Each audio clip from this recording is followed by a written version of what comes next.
Mesdames et messieurs, bonsoir et toutes nos excuses pour le retard accusé dans le démarrage de cette émission. Ce soir, nous avons deux thèmes comme tous les samedis soirs. En première heure, nous allons parler de ce qui se passe en réalité sur le campus d'Abomey-Calavi.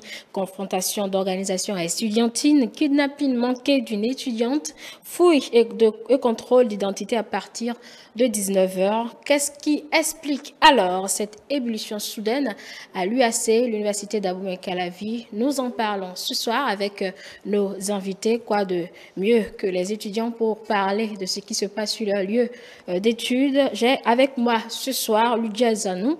Il est ancien président de l'Union nationale des scolaires et étudiants du Bénin. Monsieur Zanou, bonsoir. Bonsoir Madame la journaliste et bonsoir chers auditeurs et auditrices ou téléspectateurs, voilà. Téléspectateurs et téléspectatrices. Voilà. Avec vous, sur ce plateau également, nous avons Rodolphe Oussou, il est le secrétaire général du bureau exécutif national de l'Union nationale des étudiants du Bénin. Le mandat en cours, hein. Bonsoir Monsieur Oussou. Bonsoir Madame la journaliste, et merci à vous pour l'invitation et merci à tous ceux qui nous écoutent en direct. Voilà, et bien évidemment mon compagnon de tous les samedis, Marouf Abiola Boussari, bonsoir. Bonsoir à vous, Angèle Togola, bonsoir messieurs président, secrétaire général, bonsoir chers amis téléspectateurs. Je profite, si vous le permettez, avec votre permission, pour rappeler à nos téléspectateurs qui peuvent nous écrire sur le numéro WhatsApp plus 229 54 10 18 20 et nous appeler d'ici une demi-heure sur le plus 229 98 80 93 111. Et je rappelle que vous nous revenez de l'université d'Abomey-Calavi où vous étiez donc au cœur, vous êtes parti vous enquérir de ce qui se passe réellement sur ce campus avec une production que nous allons suivre tout à l'heure. Exactement, c'est bien évidemment ça et on a pu interviewer les étudiants, puis interroger, demander aux étudiants qu'est-ce qui se passe réellement parce qu'on a pu relever 3 faits majeurs, vol de moto, surtout en fin d'année 2021, en décembre plus précisément, vol de moto, enlèvement manqué d'une étudiante et également bagarre entre les associations estudiantines à l'université d'Abomey-Calavi. Et puisqu'ils sont là, je pense qu'ils sauraient mieux expliquer ce qui s'est passé. Et également, la production viendra apporter quelques éclairages. Alors, des explications, nous en avons besoin sur ce plateau, chers invités. Nous allons commencer par ceux-là qui sont encore actifs, c'est-à-dire ceux qui sont exécutent donc leur mandat. Monsieur Oussou, qui est le secrétaire général exécutif de l'UNEB, qu'est-ce qui se passe sur le haut lieu de savoir comment on l'appelle? À l'université de Calavi, qu'est-ce qui se passe? Merci Madame la journaliste. C'est un sujet qui tient à cœur aujourd'hui à nous en tant que exerçant les responsabilités estudiantines ou représentant les camarades étudiants. Ce qui se passe à l'université d'Abomey-Calavi aujourd'hui, il faut dire ça, et il faut dire aussi que beaucoup de choses ont commencé depuis 2018. La source de ces problèmes, de ces inquiétudes, de tout ce dont nous parlons aujourd'hui, a sa source dans les élections des organisations les plus représentatives. Parce que là, il faut se challenger, il faut se contredire s'il le faut, il faut s'attaquer tout ce qui ne devrait pas être le cas. Aujourd'hui, comme vous l'avez su énumérer dans vos points, et vous parlez de kidnapping. C'est un fait qui nous est parvenu au début de cette année, 2 fois déjà. À 2 fois, on a appris pour l'étudiante, il y a eu un autre kidnapping manqué. À manquer. Et donc, je pense que nous ne sommes pas restés sans action. Qu'est-ce qui s'est passé? Est-ce que vous avez plus de détails par rapport à... Oui, je pense pour ce qui nous a été raconté, et l'étudiante, bien sûr, qui a manqué le kidnapping, elle nous faisait comprendre qu'elle était sortie des cours, elle rentrait quand un véhicule teinté s'est arrêté et demandant qu'elle s'approche des portières et qu'elle rentre. Des personnes qui lui étaient étrangères. Étrangères, bien sûr. Et étant inquiétée, elle ne connaissait pas les visages, elle ne maîtrisait pas les visages, ce n'est pas ses camarades, ce n'est pas des gens qu'elle connaissait. Elle s'est dit qu'il ne fallait pas rentrer dans ce véhicule. Elle s'est reculée et ils mettaient la pression, ils ont haussé le ton pour l'influencer. Et plaise aux cieux, je pense, elle a su avoir le courage de continuer son chemin. Et c'est après cela maintenant qu'elle vient vers nous raconter que voilà, elle a su échapper à un kidnapping. Les autres l'ont brutalisé ou bien il n'y avait pas eu de... Moi, je pense en matière de brutalité, nous n'allons pas dire qu'il y a eu de brutalité, mais il y a eu d'influence verbale. Ils ont haussé le ton pour l'intimider étant donné qu'elle est femme, pour qu'elle puisse quand même accepter, rentrer. Mais elle a su être courageuse et elle n'a pas été victime. Et pour la camarade étudiante qu'on a manqué, on nous saurait donner une explication. Jusqu'à présent, nous sommes en train de... Il y a le système qui est en train d'être mis et le travail se fait pour quand même essayer de détecter ces gens-là qui s'infiltrent sur le territoire étudiantin, sinon dans l'université d'Abomey-Calavi, pour ces objectifs inédits. C'est un peu ce que nous pouvons dire de cette scène de kidnapping. Donc ce qui se passe à l'université aujourd'hui, c'est parce qu'aujourd'hui, il est difficile aux organisations de coopérer ensemble comme alors.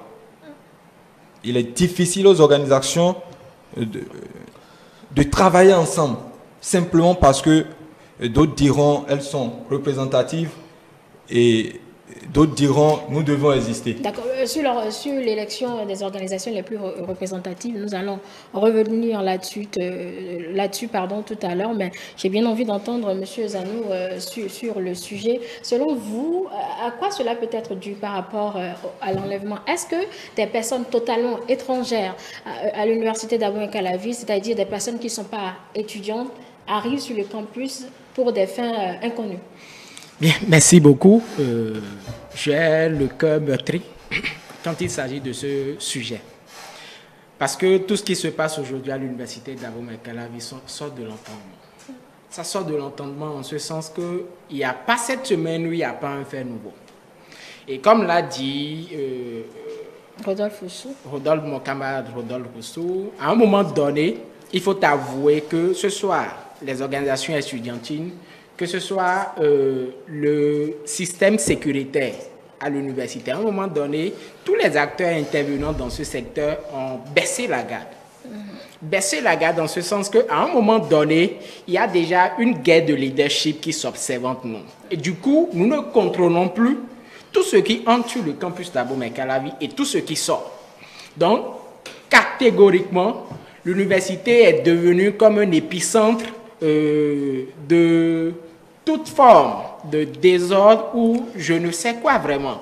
Et c'est pourquoi ça me donne de la peine chaque fois quand j'ai eu l'information, parce que je ne suis plus aux affaires, je suis un ancien responsable. Mais aussitôt, quand j'ai eu l'information, j'ai dit, tiens, mais ceci, ça sort de l'ordinaire. Mais je pense que toutes les entrées du campus d'Abomey-Calavi ont un portail. Aujourd'hui, c'est plus comme avant, où il y a de cela 5 ou 10 ans, quand on était sur le campus, il n'y avait pas de portail, les entrées étaient totalement libres, on ne filtrait rien du tout. Mais depuis quelques années, le campus a des portails à chaque entrée et également il y a un contrôle. À un moment donné, il y a des contrôles qui se font à chaque entrée, Monsieur Zanou. Bien évidemment, même quand vous prenez les entrées, que ce soit l'entrée principale ou les entrées secondaires, il y a toujours des vigiles qui sont là. Mais c'est pourquoi j'ai dit à un moment donné, tous les acteurs ont baissé la garde. C'est-à-dire les contrôles, il n'y avait plus de... Il n'y a plus de contrôle inopiné ou de contrôle systématique, il n'y en a plus. Il n'y en a plus, ouais. Il n'y en a plus quasiment. Donc les gens sont là, qui veut entrer sur le campus et qui veut sortir du campus. Et c'est devenu catégoriquement comme la cour du roi Péto, où je me lève, je viens faire ce que je veux et je me retire. Maintenant, vu la persistance des faits, il faille impérativement que tous les acteurs intervenants dans ce secteur, que ce soit le corps enseignant, que ce soit le personnel administratif et que ce soit les étudiants qui constituent la grande masse de cette maison, il faille maintenant que nous nous mettions ensemble et qu'on puisse travailler à redorer le blason, travailler à corriger toutes ces imperfections que nous sommes en train de constater. Mais si on doit travailler à corriger, il faut remonter à la source et penser à chercher à penser la plaie. Tout cela remonte à 2018. Parce que depuis que cette histoire d'organisation d'élections pour désigner les organisations estudiantiles les plus représentatives, il y a une guerre de leadership qui ne cesse de s'observer. Est-ce que cette guerre de leadership va éprouver la sécurité sur le campus d'Abomey-Calavi? Là, c'est peut-être de la mauvaise foi entre étudiants finalement, Monsieur Zan. Non, vous savez... En fait, on ne voit pas en réalité le rapport. Je vais vous établir le rapport tout à l'heure, madame. Vous voyez, l'idée derrière l'organisation de ces élections, c'est diviser à la base pour faire rayer. Non, pas forcément. Bah oui, permettez-moi. C'est comme toute élection. C'est comme toute élection en général. Il faudrait avoir des arguments pour convaincre les électeurs. Maintenant, si vous n'avez pas d'arguments pour convaincre, est-ce que vous allez en vouloir à ceux qui organisent toujours pour mieux encadrer? Y aller. Vous savez, les élections s'organisent chaque 3 ans. Et quand on l'organise, quand vous êtes élu organisation représentative, à un moment donné, on est tellement focalisé sur un seul point que les autres échappent. Or, bien avant 2018, toutes les organisations fédéraient les énergies. Quand il y a un problème qui touche une organisation, on fédérait les énergies parce qu'il n'y a pas cette suprématie qui s'observait. Mais aujourd'hui, quand vous n'êtes pas représentatif, que vous voulez poser un acte, celle qui est représentative ou celles qui sont représentatives, à un moment donné, vont vous empêcher à agir librement parce qu'elles diront que vous n'êtes pas représentatif et que c'est nous qui sommes représentatifs. Or, autrefois, quand ces élections n'existaient pas, mais on se mettait ensemble. Quand nous, on venait fraîchement à l'université, chaque soir, il y a toutes les cellules sécuritaires de la maison qui se mettaient ensemble pour quand même contrôler l'accès sur le campus, même au niveau des résidences universitaires, au niveau des amphithéâtres et autres. Donc, il y avait une certaine synergie d'action. Mais aujourd'hui, cette synergie n'existe plus. À qui la faute? Pas aux élections, ne dites pas que c'est peut-être à vous, étudiants. Laissez-moi y aller. D'accord. À qui la faute? C'est quoi si on doit remonter à la source? D'abord, ça remonte à l'État, au pouvoir central qui nous a obligés à aller à ces élections maintenant et pas fini maintenant. C'est encore dans notre rang.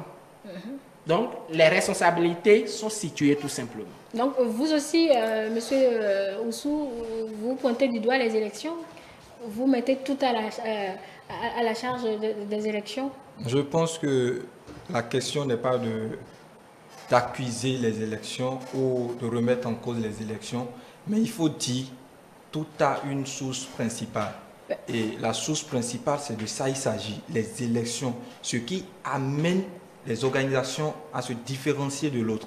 Or, avant, comme l'a dit mon aîné, avant, quand on parle de sécurité sur le campus, vous aviez la garde fédérale, vous aviez la brigade rouge. Tout ça, c'est des étudiants. Tout ça, c'est des étudiants, mais qui sont formés dans les notions de sécurité. Ça n'existe plus? Ça existe, mais vous savez, quand des choses se passent, si à un moment donné, je suppose, moi, qui suis aujourd'hui secrétaire général de l'Union nationale des étudiants du Bénin, nous engageons le corps sécuritaire de l'UNEP pour opérer chaque soir, par exemple, au niveau des résidences universitaires. Et qu'un élément de l'UNICEF ou de la FNEB vient, ou dans cette période où mes éléments sont en train d'intervenir au niveau des résidences, on apprend par exemple le kidnapping.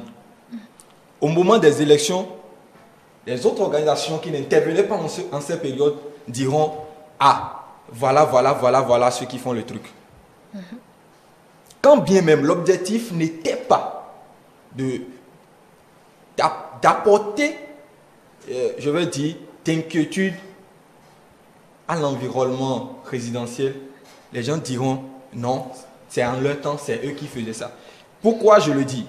Il fut un moment, surtout le campus, vous allez voir les éléments, tous ces départements de corps sécuritaire de nos organisations estudiantines ont des heures de patrouille.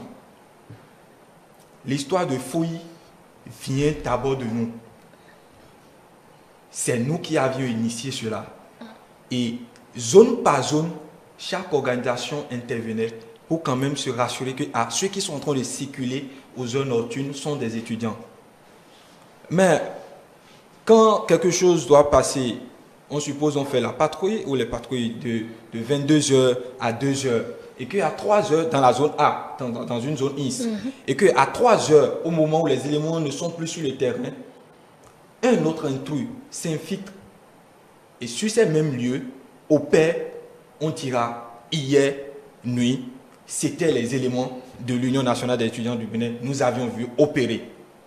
Et laissez-moi, vous ne pouvez pas dire le contraire. Vous savez, quand on est sur des terrains où il faut faire valoir ses qualités, ses potentialités, il faut dire, il faut se méfier de certaines choses. C'est en cela que chacun baisse les bras. Parce que l'UNEP dira, s'il faut vouloir courir après cet objectif et que ça doit me porter encore des préjudices, vaut mieux de m'abstenir. S'il faut tenter d'apporter un plus sur ce plan et que ça ne doit pas être ce que je vois ou ce que je suis en train de défendre, vaut mieux de m'abstenir. Donc, c'est en résumé, là où la guerre de leadership est une priorité dans l'existence aujourd'hui de l'insécurité sur le campus. Parce que là, ce qu'il faut faire pour être critiqué, tu l'évites carrément. Donc, simplement, vous vous retirez de tout ce qui va faire objet de débat. D'accord. J'ai bien envie de vous demander, est-ce que les tests qui régissent l'organisation des élections estudiantines, les fédérations les plus représentatives, précisent que en dehors de l'organisation la plus représentative, les autres n'existent plus? Non. Mais si les tests ne précisent pas cela, pourquoi n'agissez-vous pas? Oui, Marouf. Il y a même un arrêté du ministère de l'Enseignement supérieur qui notifie ça. Qui notifie que en dehors de l'organisation représentative, les autres également continuent de fonctionner. Ça ne veut pas dire que les autres ne doivent pas fonctionner. Effectivement, les autres ne doivent pas fonctionner. En réalité, c'est de l'égoïsme personnel. C'est comme un peu de l'ego. On va le caricaturer ainsi. Madame, vous me permettez quand même de vous apporter encore la lumière sur cet aspect de l'ego personnel. Et vous savez, c'est autre chose les tests. Et c'est autre chose encore, la réalité d'application des tests. Aujourd'hui, l'autorité ministérielle vous dira, parce que vous n'êtes pas représentative, elle n'est pas en mesure d'échanger avec vous. Mais c'est vous qui allez sur le terrain, vous fonctionnez et vous remarquez des choses. Vous aviez des instructions, vous aviez des apports, vous aviez des propositions à faire. Mais l'autorité vous dit, en fonction de ces mêmes tests, qui n'ont jamais stipulé que, parce que vous n'êtes pas représentatif, vous ne fonctionnez plus, l'autorité vous dira plutôt, elle n'est plus en mesure, que ce soit l'autorité ministérielle, rectorale ou encore l'autorité des œuvres sociales. Et donc, quand vous n'êtes plus en contact, quand vous n'avez plus la possibilité d'exposer ou de faire cas de vos insuffisances ou des problèmes auxquels vous devez normalement fédérer les énergies et chercher des solutions à ces problèmes, c'est compliqué parce que là, tout ce que vous transférez comme message ou vous devez transférer, on va vous dire tout ce que vous allez faire aujourd'hui, on prend le cas actuel. On dit c'est la FUNEP qui est l'organisation la plus représentative. On va vous dire quand vous devez intervenir ou quand vous devez envoyer quelque chose, quand vous devez faire quelque chose, il faut prendre par la FUNEP. Et vous saviez, si je dois sauvegarder mon siège de suprématie, c'est-à-dire mon siège de représentativité, mais je ne peux pas vous permettre de faire certaines choses qui vont montrer que non, c'est moi qui fais mieux, ou c'est moi qui fais bien, ou c'est moi qui vois toujours ce dont souffre le monde estudiantin. Vous voyez, ça nous amène aujourd'hui à plusieurs choses dont nous ne pourrons pas aussi tout de suite. Il est vrai, si vous me permettez, il est vrai que si chaque organisation fonctionne et qu'il n'y avait pas cette affaire de représentativité, il y a certains problèmes auxquels on n'assisterait pas. On n'assisterait pas à certains problèmes. Merci. Mais la question de la représentativité ne dit pas que les autres organisations qui ne sont pas représentatives ne peuvent pas fonctionner. Et de deux, on n'a pas dit organisation reconnue. organisation représentative. C'est-à-dire, vous continuez de fonctionner. Mais lorsque l'organisation est représentative et qu'aujourd'hui, c'est la FNEB, puisque c'est elle qui a pu obtenir, personne, à part elle, il n'y a même plus, il n'y en a plus. Mais lorsque vous, UNEB ou UNICEF, vous travaillez, vous avez l'obligation alors, puisque c'est la FNEB qui est représentative, de remonter l'information vers la FNEB, pas une note. Vous pouvez signer votre note en tant qu'élément de l'UNICEF ou élément de l'UNEB, mais c'est la FNEB qui prend le rapport, qui va déposer, qui va présenter aux autorités. Mais je pense qu'il n'y a pas de... C'est là aussi que moi je vois qu'il y a de l'ego. Il devait avoir une compréhension, une cohésion pour les actions à mener. C'est-à-dire, l'ego que moi je vois, je ne veux pas rester sous l'autre. Mais écoutez, c'est une élection. Après tout, des étudiants, il faudrait pouvoir apprendre à cohabiter. Si vous me permettez, je pense que l'élection où la représentativité ne soumet pas une organisation à une autre. Non, mais c'est pas une soumission, mais la représentativité... Mais passer par la soumission, c'est autre chose. Mais prendre part une organisation qui est plutôt représentative, qui parle au nom des étudiants, c'est pas... Pour relayer votre information, votre inquiétude, mais c'est là, pas de la soumission. Finalement, Monsieur Zanou, moi je vais vous demander, la FNEB, elle est reconnue, vous pointez du doigt les élections qui selon vous deux, sont la base de tout ce qui se passe sur le campus d'Abomey-Calavi. La FNEB, elle est reconnue. Est-ce qu'on va dire que ce sont les autres organisations qui ne sont pas reconnues ou bien qui ne sont pas représentatives qui menacent finalement la sécurité sur le campus d'Abomey-Calavi? Plus de vos explications à vous deux, c'est un peu ce qui se dessine en réalité. Non. Bien, un peu. Loin de tout ça, vous savez, il y a un problème d'interprétation des tests.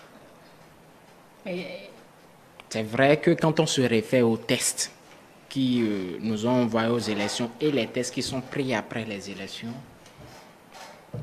quand vous n'êtes pas représentatif, cela ne vous dénote pas votre existence. Voilà. Puisqu'à l'université d'Abomey-Calavi, nous sommes 3 organisations bien enregistrées. Et aucune de nos organisations n'est le prolongement d'une autre. 3 ans en arrière, nous étions là, nous étions première organisation, l'UNICEF. Avec la FNEB? Oui, bien, mais nous étions première organisation. Oui. Et la FNEB était représentative à l'UAC? Évidemment. Voilà. Nous avons empêché qui que ce soit d'agir. Parce que pour nous, l'expression de la démocratie, c'est... Nous avons voulu faire... L'UNEB n'était pas représentative sur la 3 ans d'arrière. Oui. Mais le SGLA, on n'a jamais empêché l'UNEB d'exister.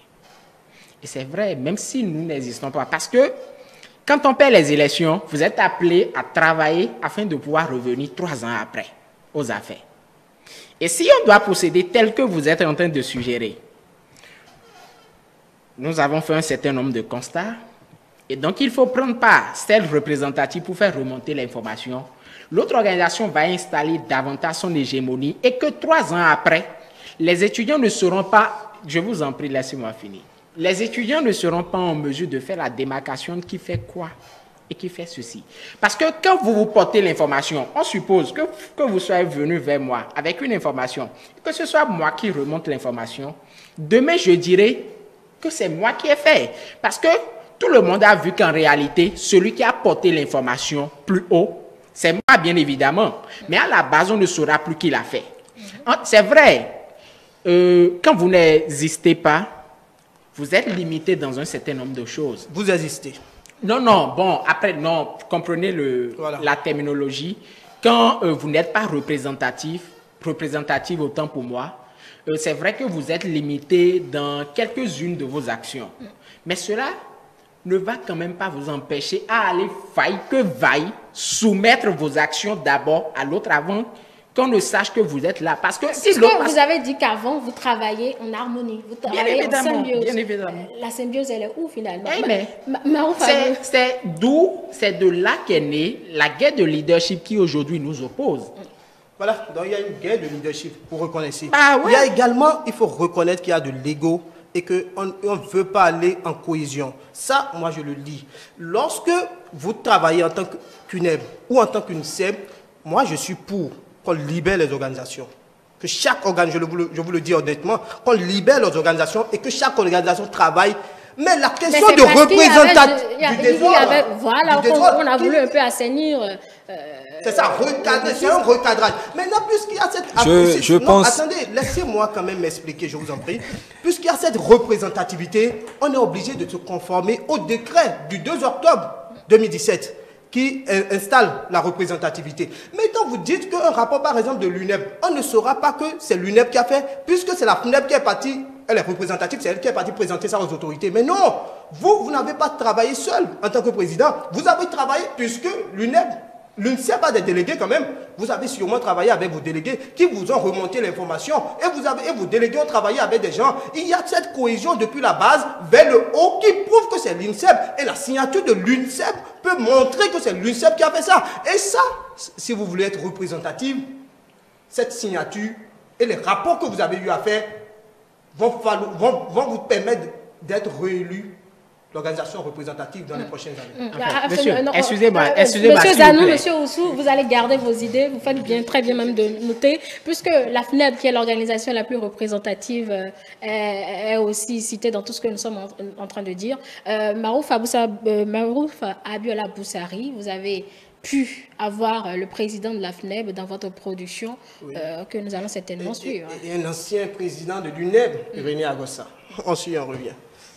Que se passe-t-il à l'université d'Abomey-Calavi? En l'espace de quelques semaines, 3 faits majeurs. Vol, enlèvement manqué, bagarre entre responsables des associations estudiantines. On n'est pas trop en sécurité sur le campus, en fait. C'est choquant. Au campus, il y a toujours ça, non? Avec les étudiants, il y a toujours ces gens de cas. L'année passée, il y avait eu un braquage à 6 heures, donc c'est pas étonnant, en fait. Nous sommes à l'université, on ne connaît pas tous ceux qui entrent dans l'université, on ne connaît pas également tous ceux qui sortent. Donc on ne peut que prier Dieu pour qu'il puisse nous aider et inviter également les autorités pour qu'ils puissent mener les démarches sécuritaires nécessaires qu'il faut pour que nous n'assistons pas au pire. Des faits que reconnaît la première autorité de ce haut lieu de savoir. Explication des 2 premiers, vol et enlèvement manqué. La première situation, c'est sur le tronçon jardin botanique ENAM. La nuit à partir du 9h, c'est un peu obscur à ce niveau-là, où les gens ont arraché la moto à un étudiant. Je ne sais pas dans quelles circonstances ils l'ont braqué pour arracher la moto. Et ce qui m'a surtout surpris, c'est la dernière situation où après 19h à la sortie, il y a une voiture qui est garée de l'autre côté vers le portail de Zobadje, le second portail là, et s'est avancé jusqu'à la hauteur d'une étudiante et s'est arrêté. Et celui qui était assis sur le siège arrière est sorti. Ils ont appelé l'étudiant qui ne les reconnaît pas et qui a poursuivi. Donc, celui qui est assis sur le siège arrière est sorti maintenant et a tenté, a pris l'étudiant maintenant et a tenté de la mettre de force dans la voiture. Heureusement que ses camarades de classe qui ont vu les gestes, elles se débattaient, qui ont vu les gestes maintenant, ont couru en l'armant et ils ont projeté l'étudiante maintenant pour défiler en tronc. Pour donc éviter que ces faits ne se reproduisent, le recteur a pris des mesures qui visent à soumettre à des contrôles d'identité et des fouilles légères dès 19h à la communauté universitaire. Le contrôle de la carte d'étudiant pour les étudiants, le contrôle des badges pour les enseignants et le personnel adjoint technique de service. Mais j'ai ajouté la carte d'identité tout simplement parce que tous les étudiants ne sont pas encore inscrits. C'est après le 31 janvier 2022 qu'ils seront tous inscrits. Ils auront tous leur carte d'étudiant. Donc on peut laisser de côté la carte d'identité. On va fouiller les voitures, surtout les véhicules à 4 €. On va fouiller. C'est ce qui nous a permis de faire ces notes de service-là. Il faut qu'on arrive à identifier tous ceux qui rentrent sur le campus après 19h et tous ceux qui sortent. Des mesures face auxquelles les étudiants éprouvent une certaine réticence en ce qui concerne leur efficacité. Ce n'est pas le grand portail seul qui est là, ce n'est pas seulement les portails principaux pour ceux qui sont là. Il y a également les murs cassés, les gens qui escaladent également les murs. Donc, est-ce qu'ils vont pouvoir mettre la sécurité en place comme cela se doit pour que même au niveau des murs cassés, on pourra les contrôler? Bon, en tout cas, on attend pour voir ce que ça va donner. Les autorités n'ont qu'à renforcer la sécurité sur l'UAC, c'est simple. Ils ont raison. Même tout à l'heure, je viens de faire un travail. Et moi-même, quand je vais finir de liquider ces dossiers-là, je vais me prendre pour voir les parties obscures. On va maintenant installer des lampes maintenant pour éclairer. Des parties, vient de me dire, certaines zones-là, il y a l'obscurité tout entière. On va vérifier tout cela la nuit, les éclairer pour éviter ce genre de situation. C'est plus exactement le 14 décembre 2021 qu'est survenue une bagarre entre les membres de la Fédération nationale des étudiants du Bénin FNEB et ceux de l'Union nationale des scolaires et étudiants du Bénin, UNSEB. Au moins une dizaine de blessés graves ont été enregistrés et évacués aux urgences au cours de l'altercation. Que s'est-il réellement passé? Les responsables s'expliquent. Nous sommes conscients de l'enjeu que c'est la FNEB seule qui est à même maintenant de porter la voix de l'étudiant béninois au sein des autorités administratives et à divers niveaux. Dans cette perspective, alors que nous avions installé notre délégué d'amphi pour quand même être nos répondants à la base. À la fin de cette première année, il y a un délégué d'amphi qui voulait se prononcer en amphi par rapport à un fait. Il a été bloqué par les éléments de la garde fédérale. Il a fait appel à son aîné qui est en deuxième année. Quand ce dernier est venu, on a porté des coups sur lui. Immédiatement, on a appelé le président de l'UNICEF qui s'est dépêché sur les lieux pour calmer quand même les ardeurs de chacun. C'est suite à cela qu'il a prononcé un discours en amphi. Il a prononcé un discours en amphi. Et dans le discours, il disait quoi? Il disait que personne ne vous intimide. Nous sommes les mêmes à l'université. C'est pour dire quoi? Nous sommes tous des étudiants, nous avions les mêmes droits. Les étudiants étant sidérés par le message qu'il a passé, ils ont applaudi. Et ils étaient même sortis de l'amphi quand subitement on a porté de coups à l'organisateur général adjoint. Où la bagarre a commencé malheureusement. Ces camarades de l'UNICEF aujourd'hui veulent avoir by force des représentants dans les amphithéâtres qui vont jouer le même rôle que les responsables d'amphithéâtre. Pour nous, nous assisterons à un désordre. Si chaque organisation devrait avoir des représentants qui vont jouer le même rôle dans les amphithéâtres, encore que les quelques délégués d'amphi installés par ces derniers s'inscrivent dans la dynamique de contrôler l'action des responsables d'amphi, ce que nous autres, nous estimons anormal parce qu'une organisation ne peut pas contrôler les actions d'une autre organisation. Voyez-vous, donc nous autres, nous avons été clairs en notifiant qu'il y aura un désordre. C'est ce désordre-là, nous refusons et ces derniers ne nous ont pas compris et ont dramatisé la situation et suite à des colères peut-être se sont mobilisés pour blesser nos camarades étudiants. Ils ont le plein droit d'avoir leurs représentants dans les amphithéâtres. Mais ce que nous refusons, c'est qu'on vienne dans un amphi pour notifier, pour élire des délégués d'amphi. Parce que l'arrêté qui reconnaît les organisations estudiantines a été clair en disant que l'organisation estudiantine la plus représentative, ce n'est qu'elle qui peut organiser les élections des responsables de salle et élire des représentants dans les amphis. Ils peuvent, pour nous, avoir leurs représentants, mais ils ne peuvent pas venir les élire dans un amphi parce qu'ils ne sont pas en droit de pouvoir le faire. Donc, ils auraient pu désigner. Ils auraient pu désigner en leur sein leurs représentants dans les amphis, mais venir les élire en amphithéâtre, c'est ce que nous refusons. C'est une question de leadership, malheureusement. Ils n'ont pas compris la quintessence de ce que nous voulons faire. Parce que ça n'empiète nullement leur fonctionnement. Et ils savent et on les reconnaît cela. Ce que moi je peux souhaiter, c'est que les uns les autres fassent montre de leadership. Les uns les autres fassent montre de communication, de compréhension pour que la paix puisse véritablement régner. À l'UNICEF et à la FNEB, je voudrais souhaiter que cela c'était que plus jamais que nous ayons de ces trucs-là. Mais à l'UNICEF, de pouvoir comprendre tout simplement que c'est vrai, c'est difficile d'avoir perdu les élections, mais il faut accepter les élections et aller de l'avant. Aller de l'avant signifie qu'on travaille en souterraine pour que les élections prochaines, qu'elles puissent être représentatives. À la FNEB, je voudrais souhaiter qu'elle fasse montre de leadership, qu'elle accepte les autres organisations, qu'elle travaille avec les autres organisations.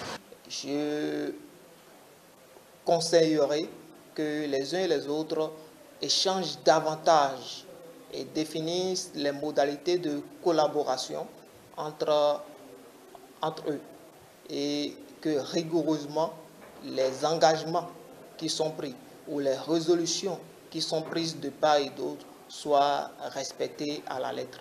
La situation est arrivée, nous on n'a pas souhaité que nos camarades étudiants soient détenus.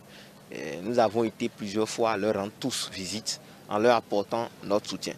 Et nous avons pris le temps d'observer le comportement de nos confrères de l'UNICEF qui jusque-là n'ont pas compris l'ampleur de la situation et font toujours preuve d'ego.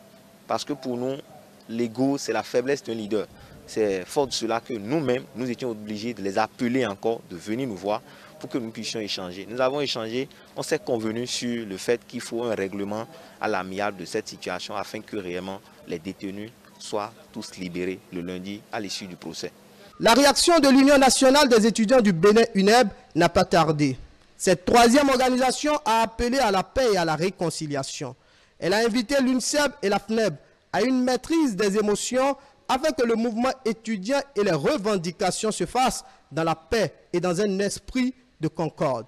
Même posture au niveau des étudiants qui n'ont pas manqué d'exprimer leur ras-le-bol face à certains agissements des organisations estudiantines.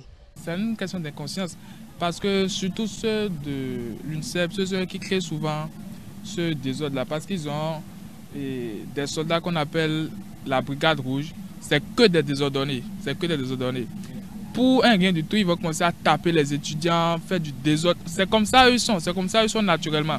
La FNEB, elle, a ses défauts, mais l'UNCEB, elle dépasse les limites, elle dépasse les bornes, franchement. Donc il y avait eu une élection là, qui devait choisir, et c'était la FNEB qui a gagné. Donc tout ça c'était déjà la balle des mésententes entre l'UNCEB et la FNEB déjà, parce que l'UNCEB n'a pas digéré.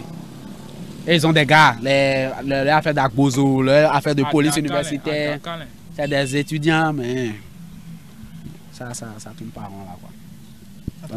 Ça tourne pas rond. Ils sont prêts à tout quoi. Souvent, on se demande s'ils ne consomment pas des stupéfiants avant de venir. D'accord, parce que il y a du sang à couler. Il faut que on les invite à une même table. Parce qu'il y a toujours opposition, il y a toujours mouvance. Donc ils n'ont qu'à s'asseoir et se comprendre. Parce que l'UNCEB... Cela s'est toujours passé comme ça, mais il y a toujours eu ces désordres. L'UNCEB ne veut pas comprendre ce qu'ils disent. Je ne suis pas de son avis. Parce que l'UNCEB dans ce pays, ça défend l'intérêt des étudiants. Il y avait eu affaire de bourse, quoi là. Avec la violence, on n'a pas besoin de faire ça avec la violence. Il faut qu'ils s'entendent quoi. Ils passent à une même table et se comprennent, c'est tout simple. Sinon l'UNCEB, ça joue son rôle. La FNEB aussi, ça joue son rôle. C'est la question de la représentativité qui les divise, ou soit qui est mal compris. Nous autres, nous regrettons cela parce que aujourd'hui, s'il y a une division entre les organisations estudiantines, c'est à cause de cette question de représentativité. S'il n'est pas question qu'une élection soit organisée pour élire l'organisation la plus représentative, je pense qu'il n'y aura pas cette division-là. Mais c'est le décret 2017-485 du 2 octobre 2017 qui stipule qu'au niveau de chaque université, les organisations les plus représentatives sont celles qui ont obtenu au moins 30% des suffrages. Au niveau national, les organisations estudiantines les plus représentatives sont celles qui ont obtenu au moins 40% des suffrages exprimés au thème de la même élection. Une vision qui a suscité bien de débats. La réaction de Irénée Agossa, ancien président de l'UNEB, est celle-ci. Interview réalisée en septembre 2021. Ce que nous disons, c'est de vouloir caporaliser les mouvements. Il faut les laisser libres. Il faut laisser les jeunes s'éclore à travers ces mouvements. Parce qu'il n'aura plus l'opportunité de le faire. Je ne refuse pas, bien sûr, cette représentativité pour pouvoir discuter avec des représentants dignes du nom. C'est clair. Mais cela n'exclut pas aussi la diversité au sein du mouvement estudiantin. Il faut permettre aux jeunes de s'exprimer dans un cadre qui leur convient. Nous, on discutait de tout. Le mouvement estudiantin, nous, on était représentés au CODI. On était au niveau de la structure de distribution des bourses. On était au niveau du CENU, qui est le COUS d'aujourd'hui, etc.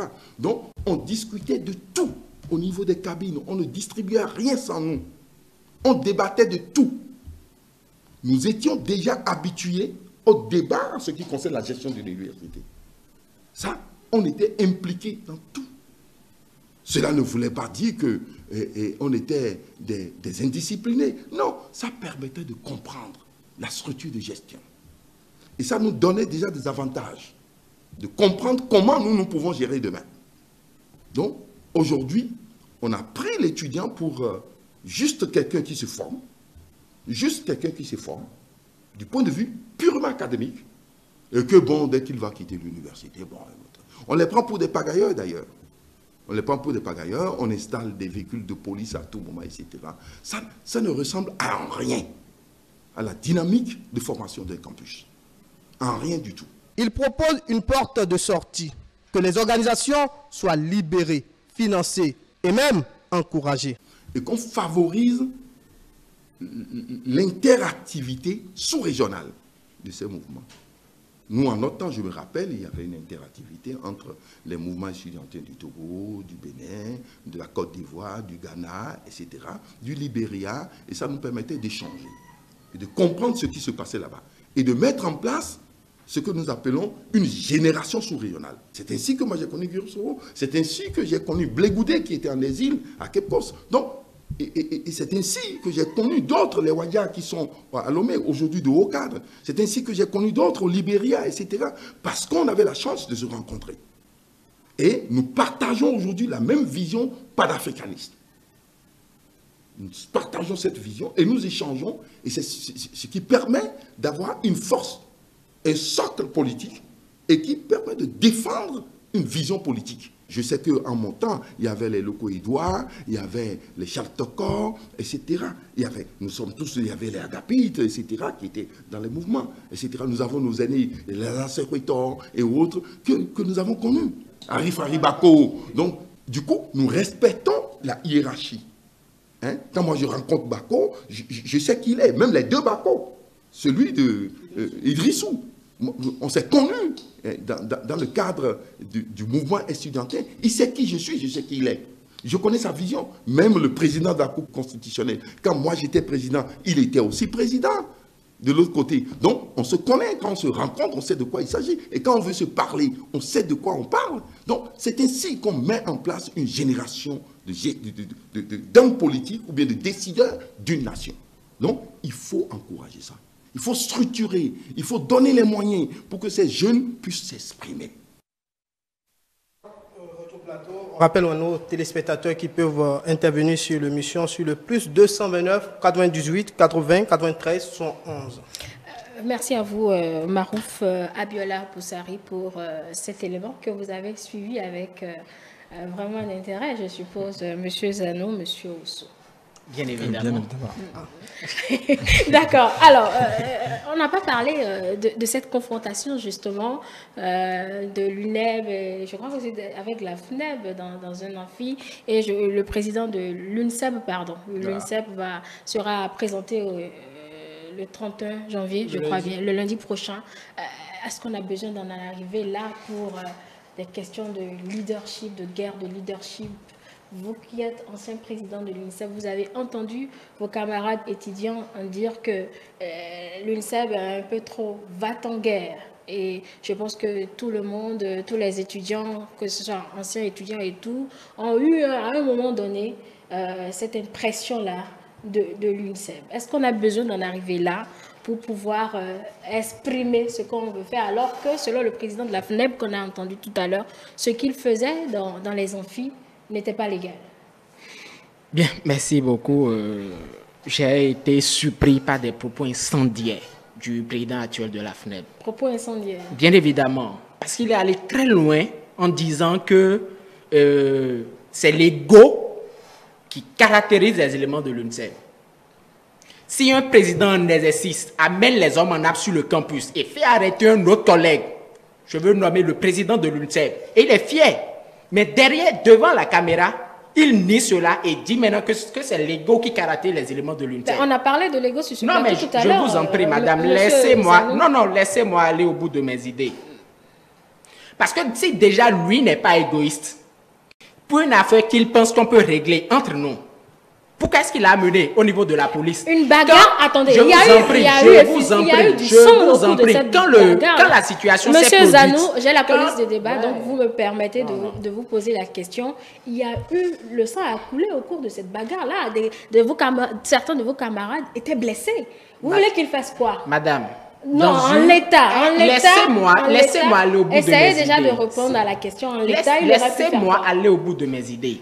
Dans une bagarre générale où il y a des blessés de part et d'autre, quand la situation s'est produite, je m'étais dépêché sur le campus, où j'ai souhaité qu'entre nous, qu'on ait une assise et qu'on puisse anticiper sur un certain nombre de choses. Mais ça, c'est l'après. Non, mais l'après-événement. L'événement en cours, on le gère comment? Écoutez, quand la situation s'est produite, je m'étais dépêché. Oui, mais sa réponse, c'était quoi? Que lui ne voudrait pas parler de ça. Cela voudrait dire qu'il sait déjà pertinemment ce qu'il a à faire. Bon, malheureusement, il n'est pas sur ce plateau pour, pour répondre. Nous avons vu ce qu'il a fait. Il a amené l'affaire à la justice. Mais je suis désolé qu'ils disent que c'est l'ego qui caractérise les éléments de l'UNICEF. Vous qui l'avez interviewé. Pourquoi elle tente d'empêcher les autres d'exister? Écoutez. D'accord. Marouf, vous qui l'avez interviewé. Est-ce que c'était légal, ce qu'a fait l'UNICEF, aller dans les amphis pour essayer d'organiser l'élection des délégués? C'est vrai. On n'a pas refusé que l'UNICEF ait ses délégués. Quand bien même la FNEP a ses responsables. Mais est-ce que c'était légal? Vous étiez dans la légalité? Non, attendez, vous étiez dans la légalité. Bien évidemment, parce que puisqu'au-delà des tests qui ont été pris pour les élections des organisations estudiantines, à la base, chaque organisation n'allez pas au-delà. Non, je dis chaque organisation est structurée par son fonctionnement. Oui, maintenant on dit... Mais il y a un encadrement aujourd'hui. Écoutez, il y a un encadrement. Est-ce que vous étiez dans la légalité en allant dans les amphis pour organiser l'élection des délégués, quand bien même il y avait des responsables? Non, écoutez, oui, je vous en prie. Je ne vous arrête même pas. Répondez. Il y a ce jour, il y a bagarre, ce n'est même pas une élection. Je pense que M. Zanou esquive la question, c'est pas bien grave. De toutes les façons, élection ce jour-là. Monsieur Miguel n'est pas sur ce plateau pour répondre. On ne met pas en avant ce qui n'existe pas. Le gars, le camarade qui a été tabassé en premier, l'élément de l'UNICEF qui a été tabassé en premier, allait pour passer une information. Ce n'était pas une élection où il a été tabassé. Ça, c'est votre... Non, allez sur le terrain pour mener vos investigations. Mais on revient justement du terrain. C'est le compte rendu du terrain. On a suivi le documentaire. On a suivi le documentaire. À aucun moment, vous n'aviez pas cherché à comprendre ce qui est à la base de cette bagarre. Ancien président de l'UNICEF. Ancien président de l'UNICEF, d'accord. Vous n'êtes mis en exercice? Non. Donc il y a peut-être beaucoup d'éléments qui peuvent vous échapper. Non, rien ne m'échappe. Vous avez entendu le porte-parole de l'UNICEF? Je l'ai bien suivi. Il a dit quoi? Vous voulez savoir? Attendez, c'est moi qui ai fait l'interview. Allez, alors je vous suis. Entre votre parole et celle du porte-parole de l'UNICEF, pour qui a plus de valeur? Vous avez votre opinion sur ce qui s'est passé. Le porte-parole de l'UNICEF, qui est en exercice, de Julien, je crois, le président qui est détenu, je pense qu'il a bien dit qu'ils étaient dans les amphis et qu'il y a eu un discours et que les gens ont applaudi. Ne vous laissez pas intimider. Je pense que c'est bien ce qu'il a dit. Ne vous laissez pas intimider. La FNEP n'est pas si dans le fond que ce que vous dites, monsieur Jean. Et dans ce que nous avons recueilli sur le terrain, il y avait une préparation d'élection pour les délégués. Écoutez, monsieur, pour les délégués, et c'est pour ça que j'ai même demandé au président de la FNEP, est-ce qu'il pouvait désigner leurs délégués? Il a bien dit oui. Si vous n'êtes pas dans la légalité, ne dites pas que l'autre a tort en faisant exercer son pouvoir. Non. Fallait éviter, fallait rester dans ce que les tests disent. Fallait éviter l'illégalité et on n'en serait pas là. Il est vrai qu'il y a eu débordement, il y a eu du sang, on ne souhaite pas. Il faut alors qu'il y ait une cohésion entre vous pour que cela ne se répète pas. Donc je ne pense pas qu'on puisse tirailler sur ce qui est illégal. De toutes les façons, Marouf, nous n'avons plus beaucoup de temps. Nous allons laisser le secrétaire général de l'UNEB placer un mot. C'est vrai que vous avez noté beaucoup de choses. Je vais vous laisser répondre ou intervenir sur les différents aspects que vous avez notés. Vous entendre également sur cette mesure que le recteur a eu à prendre par rapport aux fouilles à partir de 19h désormais sur le campus d'Abomey-Calavi pour pouvoir faire revenir la sécurité. Merci Madame la journaliste et je voudrais d'abord tout de suite aborder un point qui m'a tellement choqué. Parce que j'ai entendu dire tout à l'heure, ils ne sont pas en mesure de faire des élections au sein des amphis. Nous sommes sur ce plateau et seules les paroles s'envolent, mais les écrits restent. Et je pense que celui qui a fait le reportage a su quand même relever un passage très important et parlant de l'encadrement des élections des organisations. Et s'il y a eu élection, ou si aujourd'hui nous assistons à des élections au sein des organisations, c'est parce que ces organisations sont reconnues par la loi d'association en vigueur au Bénin. Et si, avant d'être reconnues comme organisation existante, bien sûr, Et il faut dire, c'est parce que vous disposez des critères qui répondent à ce que recommande cette loi d'association. Je veux parler là des tests régissant chaque organisation estudiantine. L'Union nationale des étudiants du Bénin est la première organisation à s'enregistrer au sein des organisations estudiantines depuis 1993, 2 ans environ après sa création. Et je peux vous dire, l'Union nationale dispose d'un démembrement que nous appelons bureau de coordination d'entités. Et ce bureau de coordination ou ces bureaux de coordination d'entités interviennent au sein des amphis. Ces bureaux ne fonctionnent pas aujourd'hui parce que en 2014-15 jusqu'en 2016, nous avions connu des situations politiques internes qui ont fait que l'organe garant des tests, le directoire de l'Union, a décidé de susseoir au fonctionnement des bureaux de coordination. Je suis en train de repartir vers l'histoire pour vous montrer que ce qui est en train d'être dit, c'est faux, parce que si un jour, je pense que nous sommes même dans la dynamique, bientôt vous allez l'apprendre, c'est parce que à l'heure actuelle, il n'y a pas trop du calme, et tout est chamboulé, tout est embrouillé, et il ne faudrait pas se mettre encore le couteau dans les plaies. C'est pour ça que nous sommes calmes. Sinon, le bureau dans lequel nous sommes aujourd'hui est bien dans la dynamique très prochainement d'installer, de passer à la réinstallation de ces bureaux de coordination. Et je m'en voudrais de croire qu'au moment où l'UNEP va se lever un jour et dire qu'il veut réinstaller ce qui est de sa propriété, ce sur quoi l'UNEP s'est enregistré, parce que pour être enregistré, il faut avoir des démembrements. On sait que nous avons des démembrements dans les centres affiliés, nous avons des démembrements dans les amphis, nous avions des institutions spécialisées, et tout ça là sont dans les tests régissant l'organisation avant d'être enregistrés. D'accord. Et donc, si un jour que l'UNEP se lève et dit, bon, je veux réinstaller mes représentants au sein des amphis, parce que peut-être dans 3 ans, nous allons repasser encore aux élections, et là, il faudrait que ma voix soit dans les amphis. Parce que si vous n'êtes pas dans les amphis, vous ne pouvez pas vous acquérir des situations ou des problèmes de l'étudiant dans l'amphi. Et quand l'étudiant ne se voit pas assisté par une organisation, il n'est pas en mesure quand même de dire ah, telle organisation fait telle chose pour moi. Et donc pour avoir la confiance des camarades étudiants, il faudrait que nous ayons des représentants dans les amphis. Et les représentants dans les amphis, par exemple au niveau de l'Union nationale des étudiants du Bénin, c'est quand même à travers ce bureau de coordination. Et nous ne pouvons, nos tests n'ont jamais stipulé qu'il faut désigner. D'accord. Mais il faut passer à une élection comme d'ailleurs ça se passe dans les autres organisations. Malheureusement, nous n'avons plus beaucoup de temps, Monsieur Oussou. Peut-être que nous allons organiser un deuxième plateau toujours par rapport à la situation et peut-être revenir sur les tests qui régissent vos différentes organisations, sait-on jamais. Mais pour le moment, je veux rapidement vous entendre sur la mesure du recteur. Qu'est-ce que vous en pensez? Est-ce que vous croyez que c'est la solution pour pouvoir faire revenir le calme ou bien faire revenir la sécurité sur le campus d'Abou-Ekala?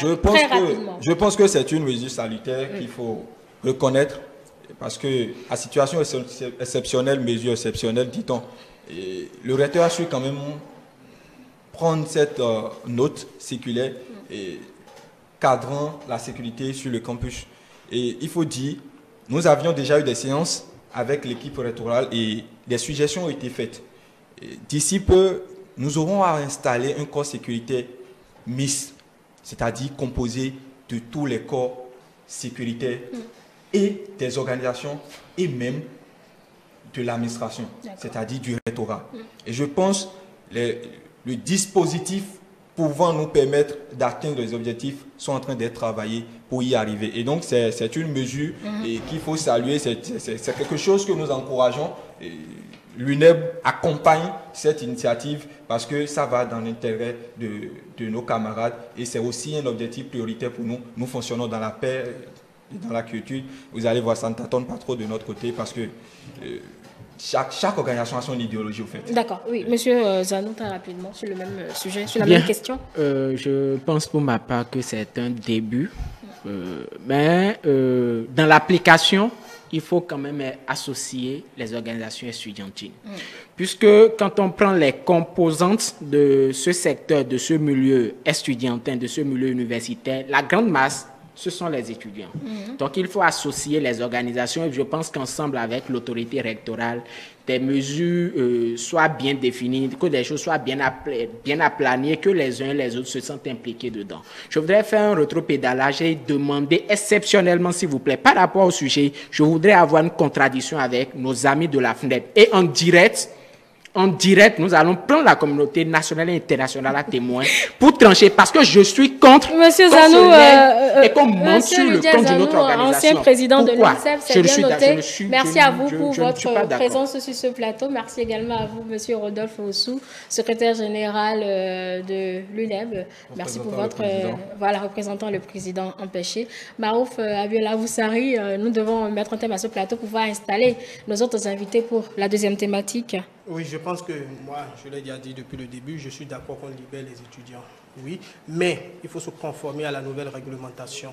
Et se conformer, c'est d'avoir l'humilité de reconnaître ceux qui ont gagné. Dans la vie, on ne fait pas toujours ce qu'on veut. Et il faut toujours chercher le bon côté de toutes les situations. Le bon côté, pour les autres organisations qui ne sont pas représentatives, c'est de pouvoir travailler avec la FNEP qui est représentative et pouvoir faire rayonner encore davantage l'étudiant béninois. Les règles sont les règles, il faut pouvoir faire avec pour pouvoir rester dans le cadre légal. Mesdames et messieurs, on se retrouve tout à l'heure pour la deuxième thématique de cette émission.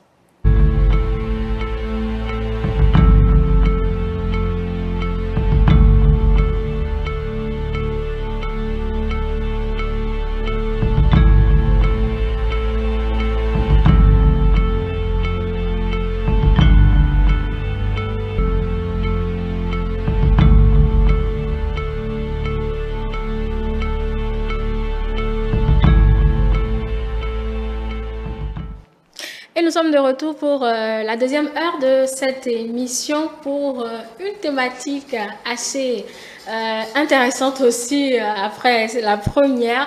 Vous vous êtes certainement demandé déjà pourquoi il y a autant de femmes dans les lieux de culte, que ce soit au sein de l'Église catholique, que ce soit au niveau des évangéliques, que ce soit même dans les mosquées ou dans nos religions endogènes, les femmes sont toujours nombreuses. C'est un constat que nous avons fait et qui nous a d'ailleurs interpellés ou intrigués, ce qui explique plus ou moins à ce plateau de ce soir quel est le rôle des femmes au sein des lieux de culte et pourquoi malgré ce grand nombre de femmes, il y a dans certaines congrégations, eh bien ces femmes n'arrivent pas à se retrouver dans les positions les plus élevées. Je prends un exemple simple, on ne trouve pas de femmes prêtres, de femmes évêques ou de femmes imams.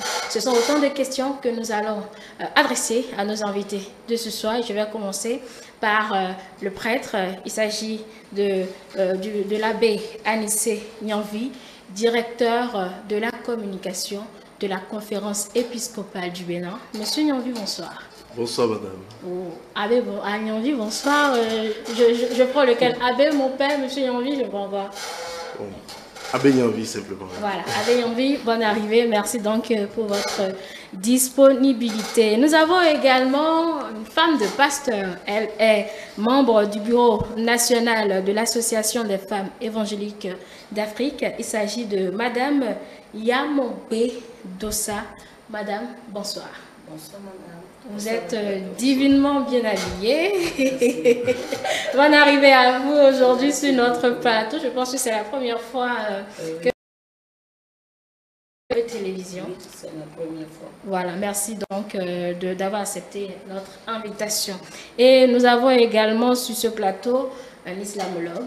Il s'agit de Monsieur Lassissi Bassari. Bonsoir, bonne arrivée. Merci beaucoup, bonne arrivée ici.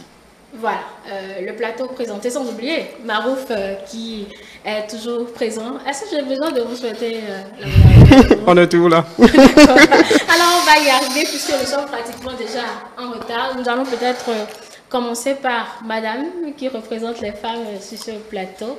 Vous êtes de l'Église des Assemblées de Dieu, je vous ai présenté tout à l'heure. Qu'est-ce que vous faites en tant que femme dans votre congrégation? Merci beaucoup, madame. Bonsoir le plateau. Bonsoir les téléspectateurs. Bon, chez nous, dans notre congrégation, quand on dit on est femme, la femme a plus de valeur.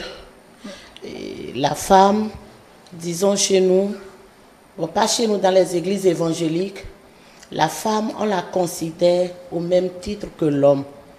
Parce que quand Dieu créait le monde, Dieu n'a pas mis une différence entre l'homme et la femme. Absolument. Dieu nous a créés au même titre. Alors, dans les églises évangéliques, la femme, oui, fait tout ce que l'homme fait dans les églises évangéliques. C'est-à-dire? C'est-à-dire la femme est prédicatrice, elle enseigne, elle encadre les enfants, elle dirige la prière comme les hommes. D'accord. Et vous le faites au sein de votre congrégation? Oui, d'accord, je le fais. Est-ce qu'il y a une certaine facilité de la réceptivité de vos messages par rapport aux prêches de vos camarades ou bien de vos collègues garçons ou hommes, pardon? C'est vrai, le public, quand la femme est devant et que la femme prêche, l'homme a tendance à ne pas recevoir ce que la femme dit.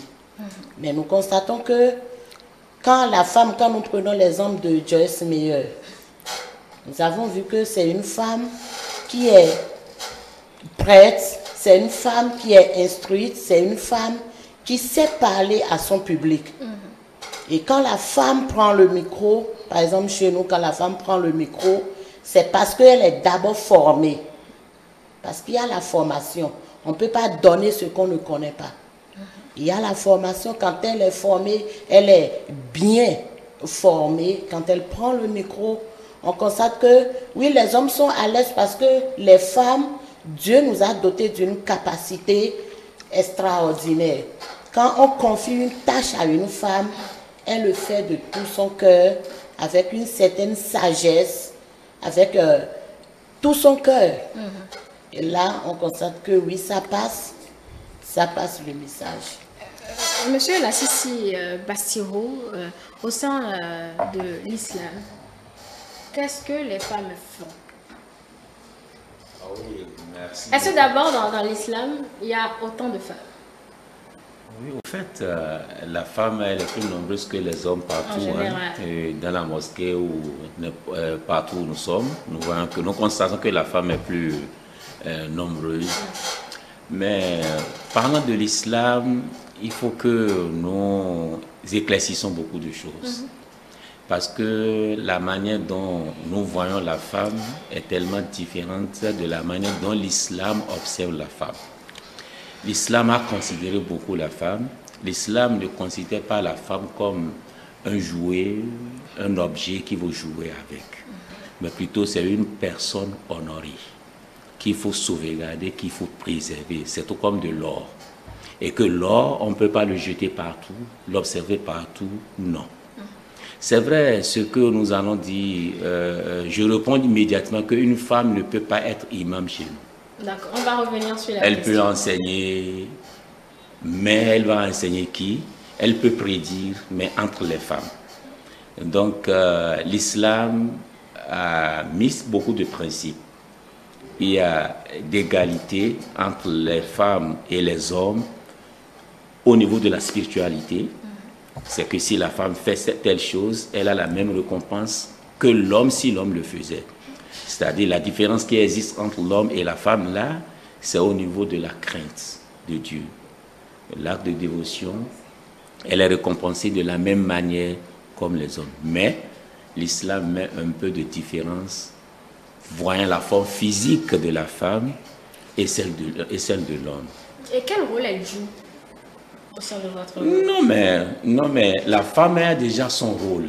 Lorsqu'elle vient au monde, elle a déjà son rôle. Son rôle, c'est de préserver son foyer. Donc la femme n'a pas un rôle particulier au sein de l'islam. Est-ce que c'est ce que je dois retenir? Non, mais avoir un rôle particulier dont vous le dites, vous dites là, c'est pas compréhensible.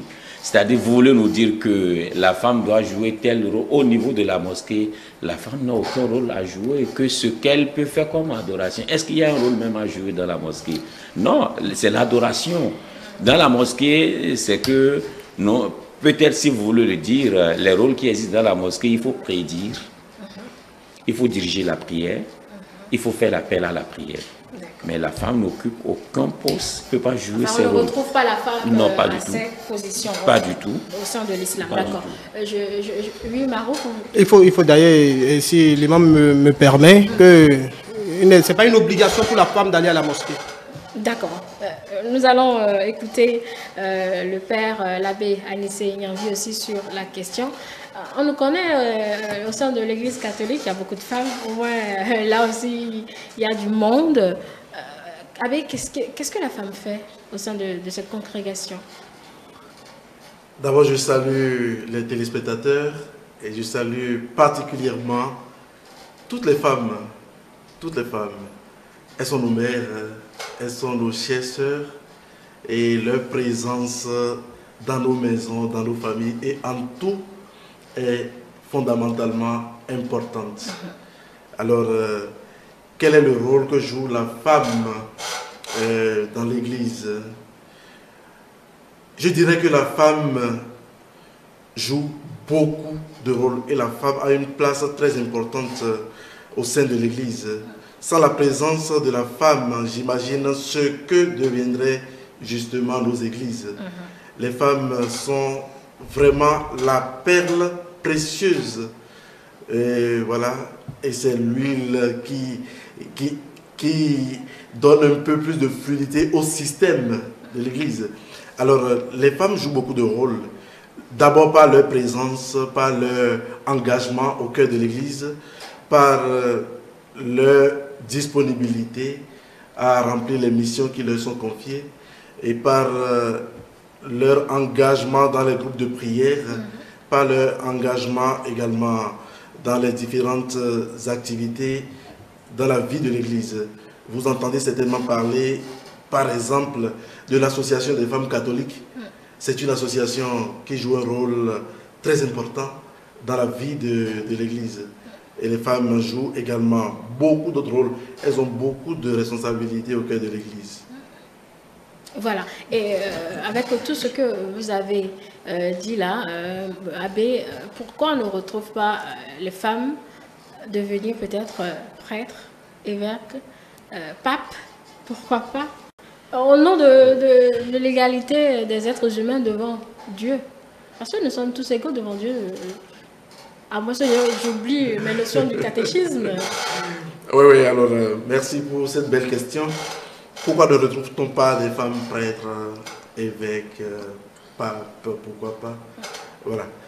D'abord, je voudrais dire que l'Église catholique est l'une des premières instances à défendre la dignité de la femme. À travers même l'encyclique Mulieris Dignitatem du pape Jean-Paul II, c'est dit clairement, l'Église défend absolument la dignité de la femme et reconnaît l'égalité entre l'homme et la femme. C'est une évidence. Alors, la question vient, bon, pourquoi il n'y a pas de femmes prêtres, pourquoi il n'y a pas de femmes évêques et tout le reste? C'est une question d'un autre ordre. En réalité, reconnaissons qu'au cœur de l'Église, il y a plusieurs responsabilités. Même si l'Église reconnaît la dignité de la femme, elle attribue quand même à chacun une certaine fonction. Et aussi bien l'homme que la femme, chacun a sa fonction, a son rôle à jouer pour la vie de l'Église et pour l'harmonie de l'Église. Et les femmes, nous les voyons assumer de hautes responsabilités. Je reviendrai là-dessus tout à l'heure parce que quand on pose la question de cette façon, c'est à croire que la femme est totalement exclue de la vie de l'Église. Ce n'est pas du tout ça. Je sais qu'il y a des femmes, par exemple, qui jouent des rôles de responsables de communauté, c'est-à-dire vice-présidente du conseil pastoral paroissial, ou bien des femmes qui sont bergères de mouvements charismatiques au cœur de l'Église, bergères du renouveau charismatique. Nous voyons des femmes qui sont responsables des groupes de prière, des femmes qui dirigent des assemblées et tout le reste. Donc, elles sont très engagées, elles le font très bien. Mais s'agissant du ministère sacerdotal de l'ordre sacré, là, reconnaissons que l'Église catholique romaine s'est inscrite dans la ligne droite de la tradition. allons déjà dans la Bible. Vous voyez, Jésus, il reconnaît la place de la femme dans son ministère public. Jésus, en parcourant la Galilée et tout le reste, a collaboré fortement avec la femme. Déjà, la première femme, c'est sa mère, Marie, qui était au début et à la fin de sa vie, elle était présente. En dehors de sa vie, il y a eu beaucoup d'autres femmes très engagées à la suite du Christ. Cependant, avant de choisir ces 12 apôtres, Jésus a passé toute une nuit en prière. Ce n'est pas anodin. Il l'a fait. Après l'avoir fait, il a procédé au choix des 12 disciples, au nombre desquels il n'y a pas une seule femme, même pas sa mère. Rien que des hommes. Et en dehors de cet aspect-là, je voudrais également attirer votre attention sur un aspect important. Quand nous parlons du ministère sacré, du sacerdoce, c'est un ministère conféré aux hommes et le prêtre agit in persona Christi, le prêtre ordonné agit en la personne du Christ. Et n'oubliez pas ce que le Christ a dit lui-même. Vous ferez cela en mémoire de moi. Alors, pour perpétuer cette tradition, l'Église est restée dans cette ligne-là, dans cette droite ligne, d'ordonner les femmes, comme le fondateur de l'Église l'a voulu dès le départ. Le Christ a choisi 12 apôtres, rien que des hommes, et la succession apostolique a été assurée par des hommes jusqu'à ce jour. Je précise une fois encore que cela n'exclut pas le rôle important et précieux que joue la femme dans la vie de l'Église. La femme est importante et joue un rôle très important. D'accord. Voilà. Imam, vous allez parler tout à l'heure. Si je résume, l'abbé Nianvi, vous faites cela en mémoire du Christ. Loin de moi l'idée de blasphémer, mais vous attribuez un genre au Christ.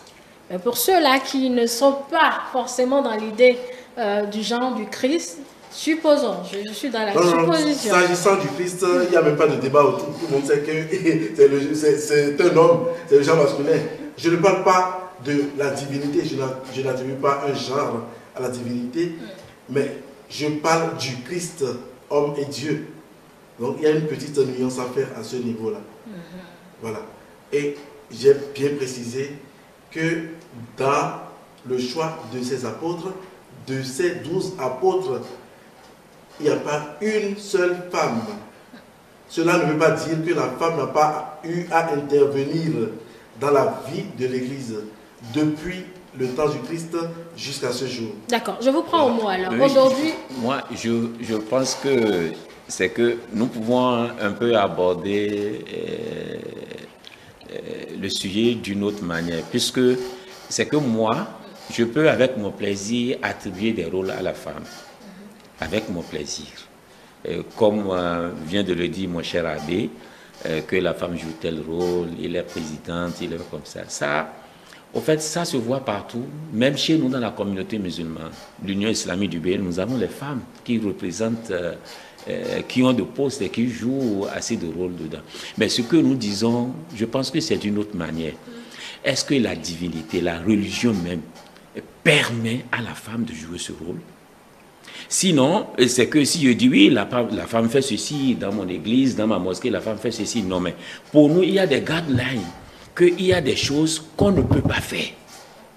Et si la femme musulmane même dit qui est musulmane, c'est que cela, ce n'est pas, je ne peux pas le faire. Est-ce que c'est pas parce que vous leur avez mis cela dans la tête? Non, mais plutôt parce que les textes sont clairs. Pour nous, vous savez, notre religion, si vous voulez, par exemple, aimer le musulman, aimer le son Coran avec les traditions du prophète, parce qu'il ne peut pas dépasser ces deux. Même si une loi impose et que ça, la loi est contraire à ce que le Coran dit, et ce que la tradition dit, alors je pense qu'il ne sera pas la bienvenue. Mais au sein de l'islam, dans les mosquées, on constate même que les femmes sont mises à part lors de la prière. Effectivement, c'est ça. Mais est-ce que c'est pas mis à la part. Si elles sont écartées. Non, ce n'est pas écarté. Non, les hommes ont leur... Non. Mais pour nous, on ne peut pas mélanger la femme avec les hommes. Pour nous, c'est que nous sommes en adoration. Non, attention, madame la journaliste. Non, c'est l'adoration. Vous êtes une être séduisante. Je peux rester à côté de vous lorsque je me suis purifié pour rester en contact avec mon Seigneur. Et que maintenant, voilà vos seins là qui me touchent ici, ça change mon corps et que je ne suis plus en contact avec Allah, mais je suis en contact avec vous. Mais si votre corps est sensible, est séduisant. Votre corps est séduisant. Votre beauté peut même emporter l'imam, au lieu de faire 2 rakats, il va faire 4 rakats, il va faire 6 rakats. Et c'est pourquoi même on a demandé à la femme de bien se couvrir. Les cheveux chez nous en islam, c'est la nudité. Ça ne peut pas s'apparaître. Parce que d'autres vont voir les cheveux de la femme, ils vont commencer par trembler. D'autres vont éjaculer même. Je le dis avec toute plaisir. Si on vient dans le lieu de Dieu, c'est-à-dire dans le temple de Dieu, c'est avec l'idée de la prière, de l'adoration. Non, mais c'est la pureté, c'est l'esprit, c'est une acte de dévotion. C'est qu'il faut se purifier. Ce n'est pas venir que je suis bien habillé, je beauté, non, mettre des parfums, non. Non. Mais on va là-bas parce que je veux rester en contact avec mon Seigneur. Quelqu'un que je ne vois pas, mais que je sens, je crois qu'il existe et qu'il me voit. Alors, il suffit d'ignorer le caractère, les courbes féminines, tous les aspects dont vous parlez, c'est vrai. Nous sommes tous des autres. Mais non. Attention, laissons la mosquée. Vous êtes, je suis sur la route en passant et que je vois une femme qui est habillée d'une manière que ça m'a séduit, je vais l'appeler. Madame Inyamogba, tout ça, vous êtes femme, vous êtes dans votre église, vous êtes ensemble avec les hommes, je suppose. Est-ce que vos hommes souffrent de votre beauté? C'est pas les mêmes qui ont cette expression. Non, du tout. Je crois que dans la Bible, de Genèse à Apocalypse, on n'a pas fait distinction de femmes. Et les hommes, on peut prendre l'exemple de Rahab dans Josué. C'était une femme qui a préservé la vie aux envoyés de Dieu. Parce qu'il y avait une destruction qui pesait sur un peuple. Mais cette dame les a préservés. Également Déborah.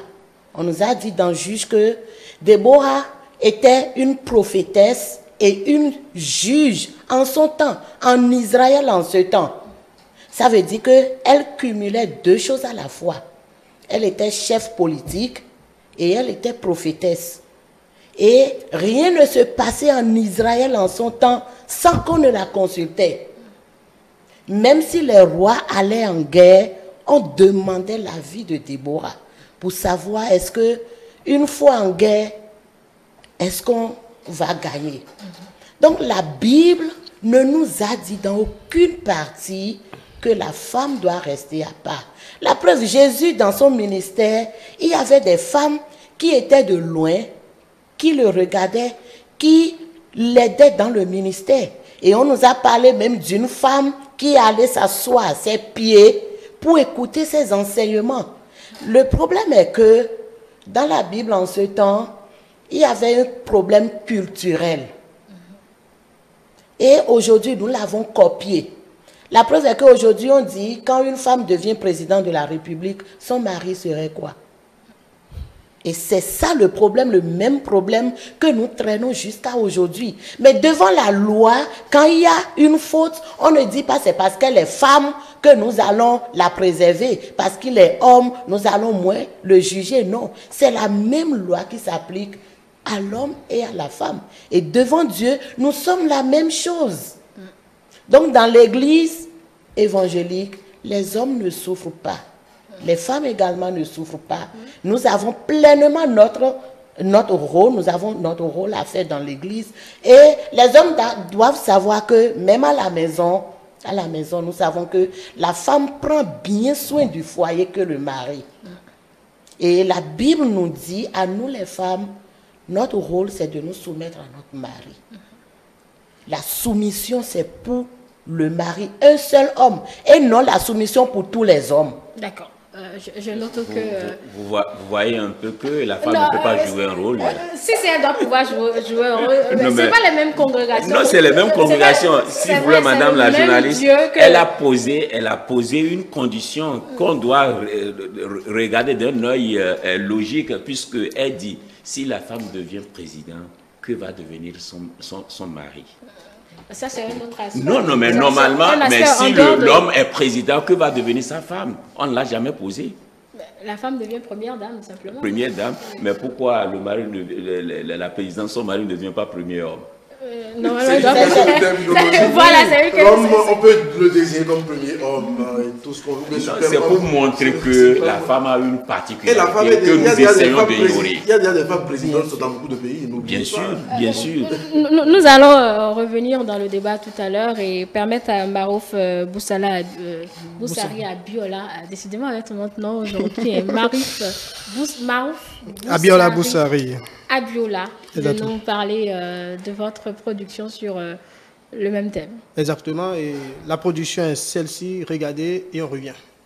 Selon une étude de Pierre Richet Center publiée en 2016 sous le titre « Le décalage entre hommes et femmes dans les religions à travers le monde », il ressort que dans le christianisme, les femmes sont plus religieuses que les hommes. En ce qui concerne la prière individuelle quotidienne, les femmes sont également plus régulières que les hommes. Un tour dans nos lieux de culte et le constat rejoint le rapport. Sur la dizaine d'églises visitées à des heures différentes, les femmes sont plus présentes et plus assidues. Nous avons alors essayé de comprendre pourquoi une si grande affiliation religieuse au niveau des femmes. Dans la rue, les avis sont partagés. Elle pêche trop quoi. Elle pêche trop. On a trop de problèmes. Et ça, nous devons elle se voit dans des situations où elle se dit seul c'est Dieu qui peut leur sortir de ces situations.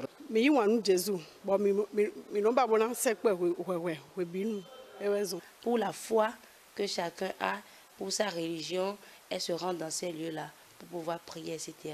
Mais beaucoup plus, ce que nous constatons lorsque vous prenez 10 femmes, 8 femmes sont là pour régler des problèmes. Je dirais même jusqu'à 9 femmes. À notre recherche, nous avons ajouté les religions endogènes où la présence des femmes est plus remarquée. 9 sur 10 personnes qui se rendent dans les lieux de culte y vont pour des problèmes et la nature des préoccupations varie d'une personne à une autre et parfois selon les ambitions. Quand elle est jeune fille, elle se fait de soucis, ce n'est pas toutes les jeunes filles quand même. Hein. Il y a certaines jeunes filles, elles se font de soucis à leur avenir, comment avoir un foyer, comment trouver un homme dans leur vie, un homme pour pouvoir construire leur foyer et tout ça. Donc, ce qui fait appel à ces femmes-là dans des cultes où elles vont pour prier, pour faire des prières et autres. Il y a cet aspect-là. Deuxième aspect, c'est que quand une femme, elle se retrouve déjà dans son foyer, elle s'arrange, elle fait tout, elle court dans tous les sens, ce qui nous amène à constater leur présence dans les lieux de culte, tout comme ici, dans notre religion endogène, elles sont là, elles prient, elles demandent à ce que leur foyer soit stable et tout. Et que l'activité de leur homme, de leur mari prospère. C'est aussi, ça leur tient beaucoup à cœur.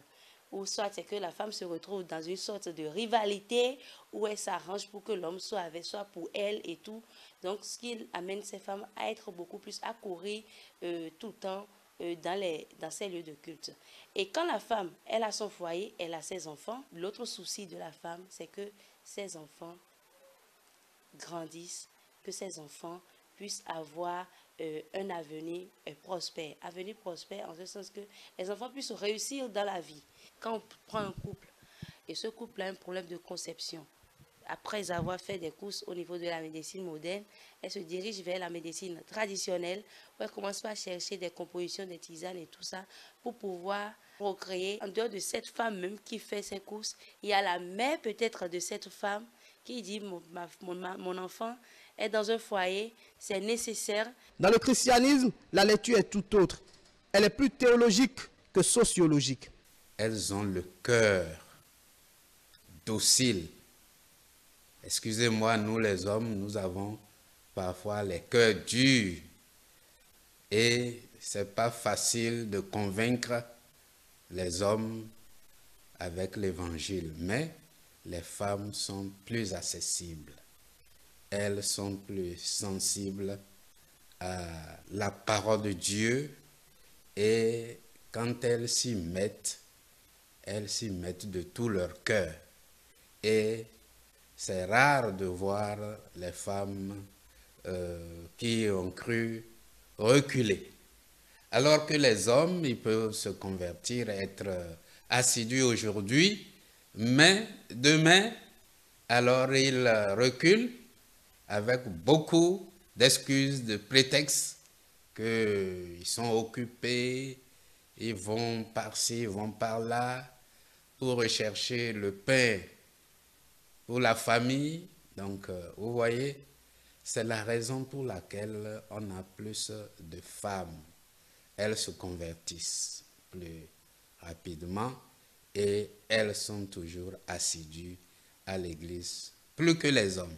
Et souvent, la femme est vue comme source de paix, source d'amour.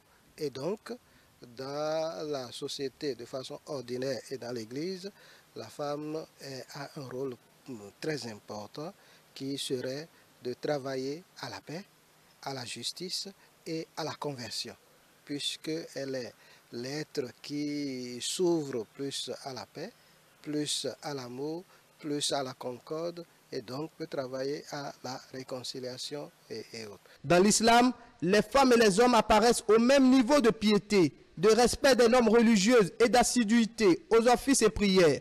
Les femmes sont d'ailleurs pas obligées de se rendre dans les mosquées. Donc la femme n'est pas obligée de venir. Mais le prophète sallallahu alayhi wa sallam nous a dit, n'interdisez pas à vos femmes d'aller à la mosquée. Mais qu'elles fassent ces prières à la maison est meilleure pour elles. Donc la prière faite par la femme à la maison est meilleure pour elle par rapport à celle qu'elle vient faire à la mosquée. Donc raison pour laquelle, si vous arrivez dans une mosquée, c'est les hommes qui sont beaucoup. Les hommes beaucoup plus présents dans les mosquées ne signifient nullement que les femmes sont inférieures. Elles occupent, comme dans les autres religions, une place importante. Quand vous prenez le Coran, le troisième plus long chapitre du Coran est intitulé « La femme ». Et dans le Coran, vous avez un chapitre qui porte le nom de Marie, Surat Maryam. Dans le Coran, vous avez un petit chapitre de la femme. Donc, quand on dit chapitre la femme dans le Coran, on a deux. Le grand chapitre et le petit chapitre. Il y a un autre chapitre qui porte le même nom, c'est-à-dire Surat At-Talaq. Donc, tout ceci, c'est pour dire que l'islam a donné une grande importance à la femme. Et même quand vous prenez la vie du prophète sallallahu alayhi wa sallam, elle est fortement marquée par sa femme Khadija, a beaucoup joué, elle a beaucoup fait dans la vie du prophète sallallahu alayhi wa sallam. Donc pour résumer, la femme est d'une grande importance dans la religion islamique. Et on peut dire que la femme est si importante que Dieu lui-même en a choisi une et a voulu passer par la femme pour nous donner son fils, Jésus-Christ, notre sauveur. Et donc, si Dieu a donné cette place de choix à la femme, on comprend que la femme a une importance particulière pour notre Église. La Bible présente plusieurs figures de femmes. Il y a la femme pécheresse, et il y a la femme vaillante. Et si on doit parler du rôle de la femme, il faut peut-être commencer par préciser que c'est le rôle de la femme vaillante qu'il faudrait tout de suite déterminer. Et quand nous prenons le livre des Proverbes au chapitre 31, on parle de la femme vaillante qui est une mine d'or pour son mari, qui fait la joie de son mari parce qu'elle garde la maison et elle donne de la joie à son mari et à ses enfants.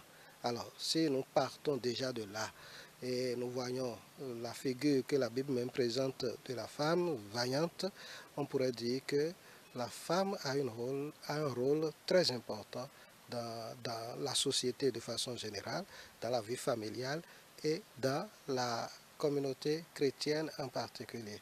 La femme en général, on la vénère. L'importance qu'ont les femmes dans les religions ne leur confère pas toujours les premiers rôles. Quand la femme est en menstru, elle ne prie pas. Imaginez que vous nommez une femme imam. Donc, quand elle sera en menstru, elle va dire à ses fidèles, bon, moi je ne prie pas maintenant parce que je suis en menstru. Non. Donc, cet état-là ne permet pas à la femme de diriger les prières. Le prophète n'a pas ordonné aux femmes de diriger les prières. Les femmes ne dirigent pas les prières. Les femmes sont derrière, les hommes sont devant. C'est toujours ça. Les hommes devant, les femmes derrière. C'est toujours ça. Il faut voir la place de la Vierge Marie. La place de la Vierge Marie est très importante, celle qui nous a donné le Sauveur. Mais jamais on a vu Marie vouloir prendre la place de son Fils, de Dieu. Mais elle va dire, tout ce qu'il vous dira, faites-le. Elle indique le chemin vers son Fils. Et Jésus a choisi les apôtres et comme ses disciples, et aujourd'hui les évêques, les prêtres sont à la place des apôtres. Et il ne faut pas voir que la femme ne célébrant pas un rôle second du tout. Il faut aller voir tout ce que la femme fait pour notre société. Nous avons les religieuses et le rôle des religieuses dans notre église n'est pas moins important. Dans certaines églises, les femmes dirigent. Si vous allez par exemple dans les églises méthodistes, les femmes dirigent. Les femmes sont pasteurs. Dans d'autres dénominations aussi. Mais dans d'autres dénominations, c'est pas, on dit que c'est pas interdit, mais c'est rare. Et si vous allez aux États-Unis, il y a beaucoup de femmes qui sont pasteurs, qui dirigent de grandes églises. Et vous avez aujourd'hui beaucoup de femmes qui prêchent. Voilà. Les femmes restent au cœur des religions endogènes. Dans le secret des pratiques cultuelles, elles sont légion. Ces femmes, dont les rôles passent en premier. Chez nous, les femmes dirigent, elles commandent des prières, elles font des prières.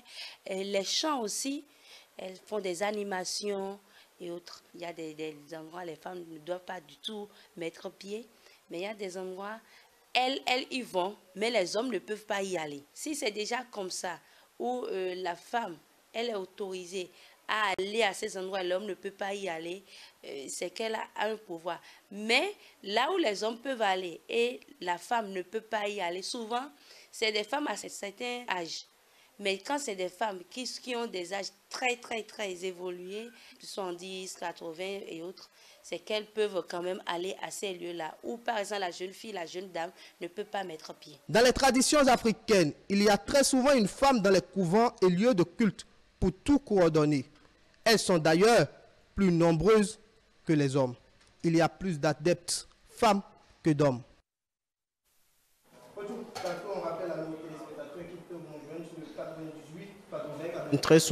Des appels sont venus pendant le passage de la production. C'est maintenant que vous pouvez relancer vos appels pour pouvoir intervenir sur l'émission. Voilà, alors Madame Nyambode, pardon, est-ce que vous allez à l'église parce que vous avez trop de problèmes? Parce que c'est ce que nous avons entendu dire tout à l'heure dans l'élément. Non, du tout pas.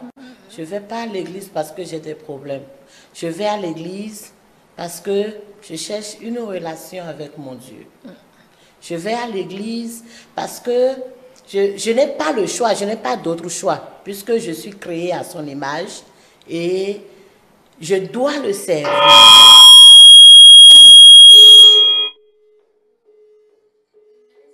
Je dois le servir.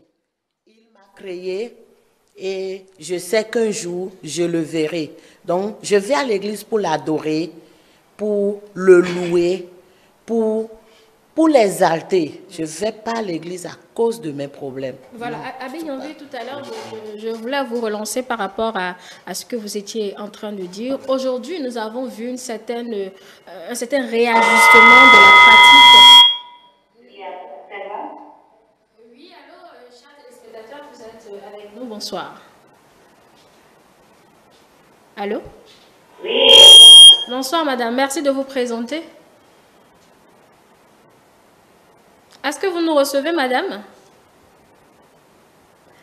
Nous ne vous entendons plus. Et en attendant que la liaison ne soit rétablie, je posais la question à l'abbé Nyanvi. Aujourd'hui, il y a un certain réajustement. Et on a entendu tout récemment une certaine autorisation à certains prêtres de pouvoir se marier. Mais pourquoi dans ces réajustements-là, on ne peut pas penser à cette position des femmes au sein de la congrégation catholique romaine? D'abord, je ne sais pas... Dois-je vous donner cette information que vous venez d'avancer? C'est une information vérifiée. Vérifiée. Bon, de toute façon, jusqu'à l'heure où je vous parle, l'information ne vous est pas encore parlé. Les prêtres sont autorisés à se marier. Non, c'est pas en général, hein, c'est dans un... C'est pas en général, c'est pas partout. De toute façon, là n'est pas le débat de ce soir. Nous allons revenir sur le sujet de ce soir. Et qui est justement, veuillez bien poser votre question. La question, elle était, vu qu'il y a certains réajustements. Oui, voilà. Pourquoi ne pas penser à ce réajustement-là pour permettre aux femmes le droit de célébrer peut-être une messe, si alors, je dois le faire de façon terre à terre? Sur cette question, ce n'est pas une histoire de parité entre l'homme et la femme, disparité. Ce n'est pas du tout ça. Je l'ai dit tout à l'heure. La femme est vraiment importante et joue un rôle important dans la vie de l'Église. Tout récemment, avec le pape François, nous avons même au Vatican, des femmes qui ont été nommées à des postes vraiment très hauts. Je vais vous citer quelques noms. Il y a Nathalie Bécard qui a été nommée secrétaire du synode des évêques. C'est un poste de grande responsabilité dans la vie de l'Église. Et qu'est-ce que ça veut dire quoi? Elle fait quoi concrètement? Quand on parle de synode... Secrétaire d'un synode. Secrétaire d'un synode, en fait, c'est des postes, c'est de responsabilité qui engagent toute la vie de l'Église.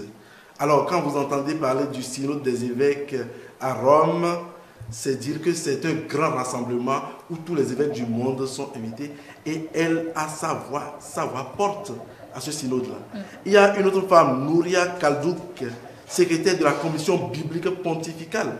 Il y a sœur Alessandra Smerili, secrétaire du dicaster pour le service du développement intégral humain. Il y a Raffaella Petrini, qui est la toute première femme à occuper de hautes fonctions au gouvernorat du Vatican. Et il y a d'autres femmes, je me rappelle aussi de Francesca Di Giovanni, qui est nommée à la secrétaire d'État au Vatican. Ça, c'est quelques exemples pour les nominations récentes.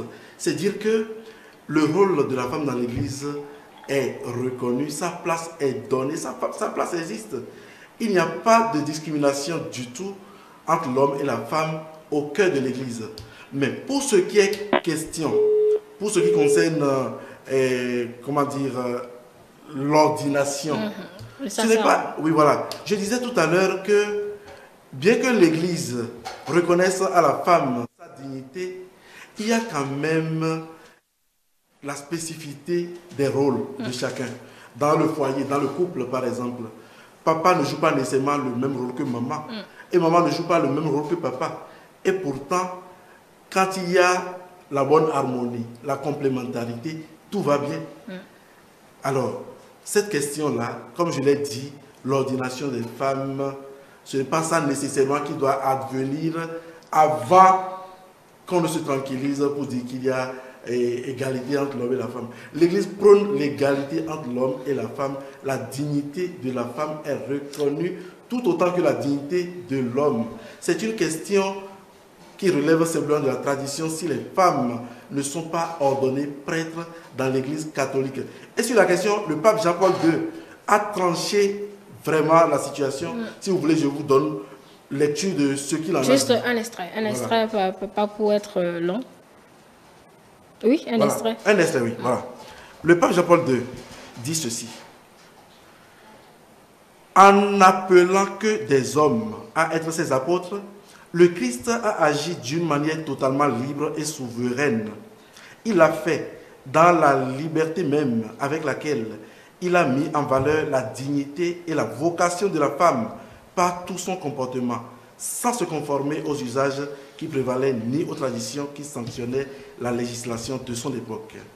D'autre part, le fait que la très sainte Vierge Marie, Mère de Dieu et Mère de l'Église, n'ait reçu la mission spécifique des apôtres, ni le sacerdoce ministériel, montre clairement que la non-admission des femmes à l'ordination sacerdotale ne peut pas signifier qu'elles auraient une dignité moindre, ni qu'elles seraient l'objet d'une discrimination.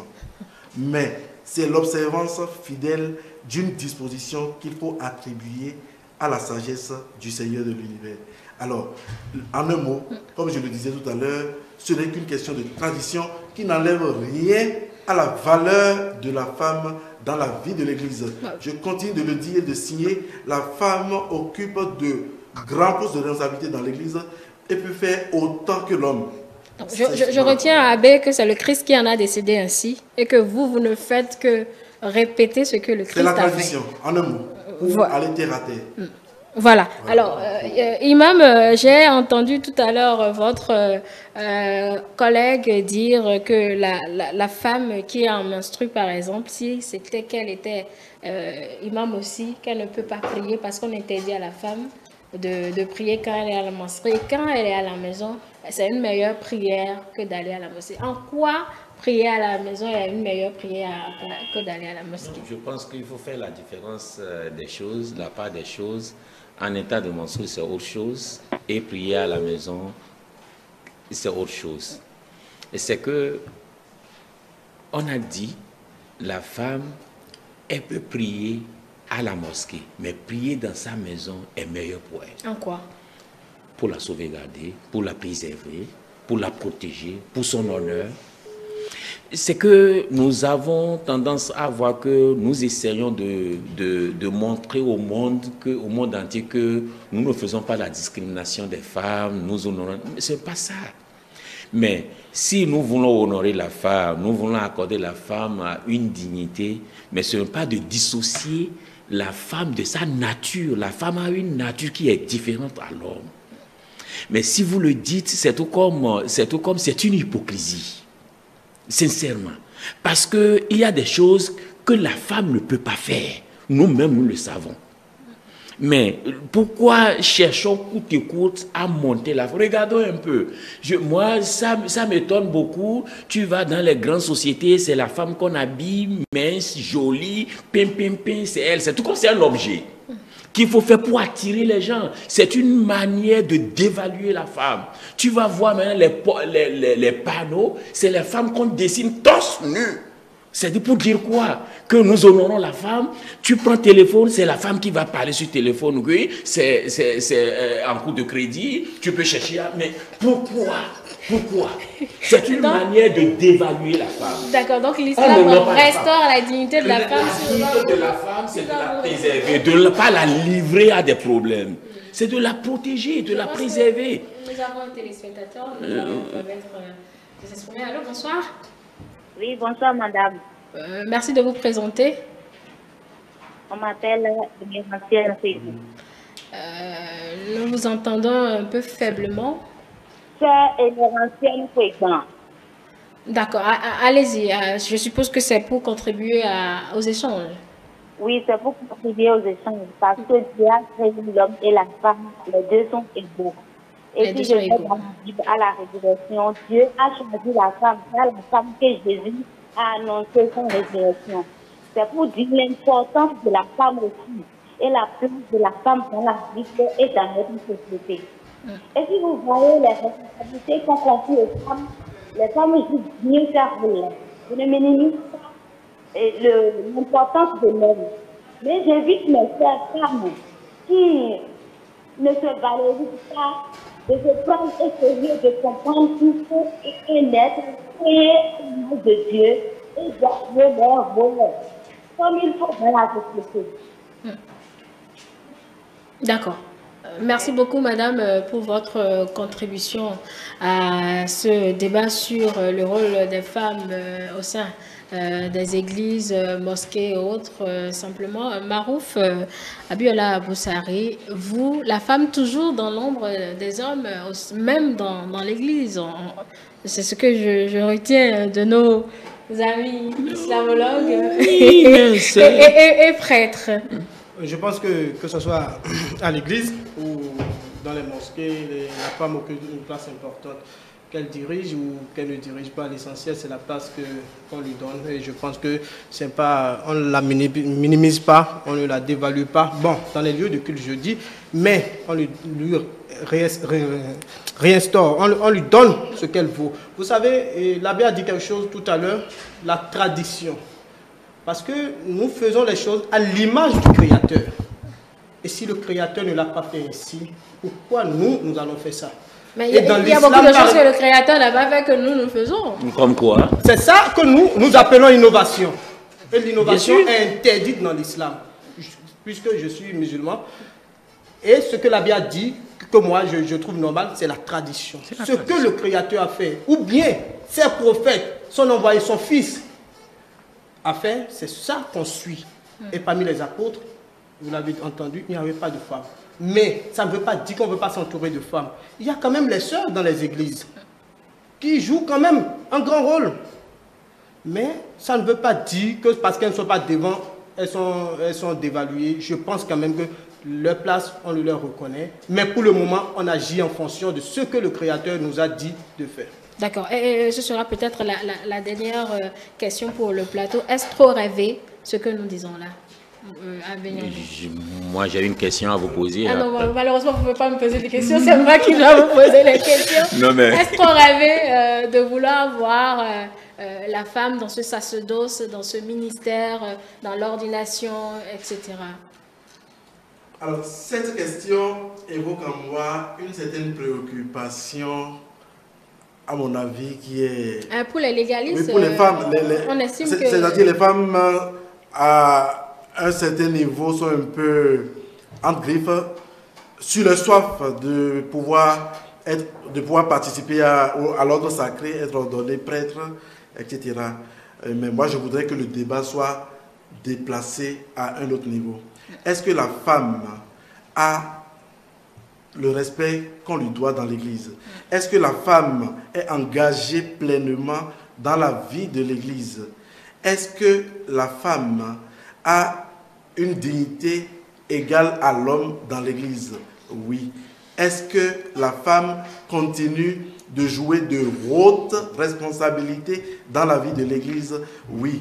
Et je salue une fois encore les femmes. Imaginez une maison sans femmes, ce qu'elle deviendrait. C'est la même chose que nos églises. Une église sans la présence forte et efficace des femmes souffrirait d'un grand manque. Alors l'église continue de saluer les femmes et continue de leur dire merci pour leur présence si rassurante dans la vie de l'Église. Merci, Abbé Anissé Yanvi. Madame Yamongbès, tout ça, vous avez le ministère et vous l'exercez pleinement, je suppose, et je vous souhaite plein de succès dans votre ministère. Merci. Parce que dans votre congrégation, vous n'avez pas ce problème. Vous avez la possibilité de devenir pasteur et d'être devant la scène pour faire vos différentes prédications. Imam Lassisi Boussarou, malheureusement, nous n'avons plus beaucoup de temps. Vous, je retiens de ce que vous avez dit, que l'islam restaure la dignité de la femme, d'où on ne peut pas avoir de femme devenir imam. Malheureusement, nous n'avons plus de temps. Il faudrait bien que nous partions. Mesdames et messieurs, c'est tout pour aujourd'hui. Nous allons nous retrouver samedi avec toute l'équipe derrière cette émission pour d'autres thématiques à venir. Merci de nous avoir suivis.